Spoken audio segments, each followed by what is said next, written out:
Hi friends, welcome to the channel.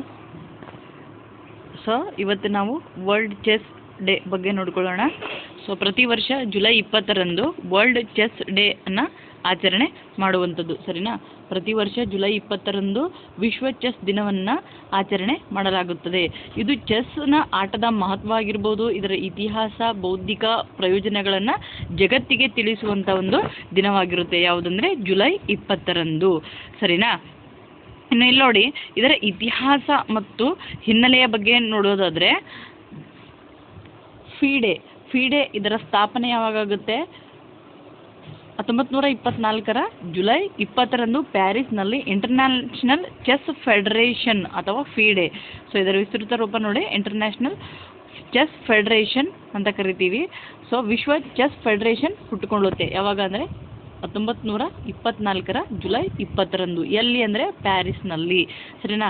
ಆಚರಣೆಯ ಆರಂಭ ಯಾವಾಗುತ್ತೆ ಅಂತಂದರೆ 1966ರಿಂದ ಈ ದಿನವನ್ನು ಅಧಿಕೃತವಾಗಿ ವಿಶ್ವ ಚೆಸ್ ದಿನವನ್ನಾಗಿ ಆಚರಣೆ ಮಾಡ್ತಾರೆ. ಸೊ ಅದರ ಒಂದು ನೆನಪಿಗಾಗಿ ಪ್ರತಿ ವರ್ಷ ಜುಲೈ 20ರಂದು ವಿಶ್ವ ಚೆಸ್ ದಿನವನ್ನಾಗಿ ಆಚರಣೆ ಮಾಡ್ತಾರೆ.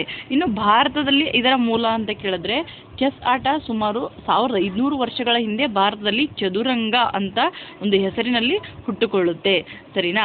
ಇನ್ನು ಚೆಸ್ ಬಗ್ಗೆ ಮುಂದೆ ಇನ್ನೂ ಸ್ವಲ್ಪ ಇನ್ಫಾರ್ಮೇಷನ್ ನೋಡ್ಕೊಳ್ಳೋದಾದರೆ, top youngest Indian grand master ಯಾರಂತ ನೋಡಬೇಕಾದ್ರೆ ನೋಡ್ರಿ, youngest grand master in India ಅಂತ ಕೇಳಿದ್ರೆ, ಸೊ ಗುಕೇಶ್ ಅಂತ ಕರಿತೀವಿ, ಗುಕೇಶ್ ಧರ್ಮರಾಜು. ಇವರು 12 ವರ್ಷ 7 ತಿಂಗಳಿಗೆ ಇವರು ಯಂಗೆಸ್ಟ್ ಗ್ರ್ಯಾಂಡ್ ಮಾಸ್ಟರ್ ಆಗುತ್ತಾರೆ. ಅವರ ಹಿಂದೆ ಆರ್ ಪ್ರಜ್ಞಾನಂದ ಕೂಡ ಇರುವಂಥದ್ದು, ಸರಿನಾ?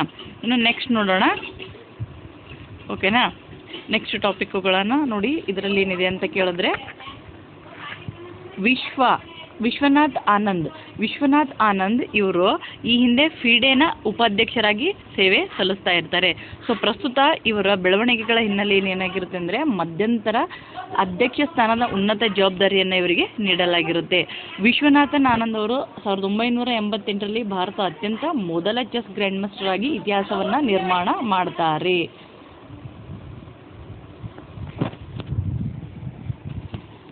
ಓಕೆನಾ? ಎಲ್ಲೋಡೆ ಇವರಿಗೆ ಪ್ರಥಮ ಖೇಲ್ ರತ್ನ ಪ್ರಶಸ್ತಿ ಕೂಡ ದೊರಕುವಂಥದ್ದು.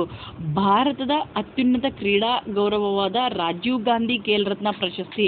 ಸೊ ಈ ಹಿಂದೆ ಈ ಹೆಸರಿತ್ತು, ಇವಾಗ ಪ್ರಸ್ತುತ ಯಾವುದಿದೆ ಅಂದರೆ, ಪ್ರಸ್ತುತ ಮೇಜರ್ ಧ್ಯಾನ್ ಚಂದ್ ಖೇಲ್ ರತ್ನ ಪ್ರಶಸ್ತಿ ಅಂತ ಕರೀತಾರೆ. ಸೊ ಈ ಪ್ರಶಸ್ತಿಯನ್ನು ಅವರು 1991-92ರಲ್ಲಿ ದೇಶದ ಮೊದಲ ಆಟಗಾರರಾಗಿರ್ತಾರೆ ಈ ಪ್ರಶಸ್ತಿಯನ್ನು ಪಡೆದಿರ್ತಕ್ಕಂಥದ್ದು. ಇನ್ನು ಇವರ ಆತ್ಮಕಥೆಯ ಬಗ್ಗೆ ಕ್ವಶನ್ ಆಗುವಂಥದ್ದು, ಇವರ ಪ್ರಸಿದ್ಧ ಆತ್ಮಕಥೆ ಆಟೋಬಯೋಗ್ರಫಿ ಯಾವುದು ಅಂತ ಕೇಳಿದ್ರೆ, ಮೈಂಡ್ ಮಾಸ್ಟರ್ ಅಂತಕ್ಕಂಥದ್ದು ವಿಶ್ವನಾಥ್ ಆನಂದ್ ಅವರ ಒಂದು ಆಟೋಬಯೋಗ್ರಫಿ ಆಗಿರುತ್ತೆ.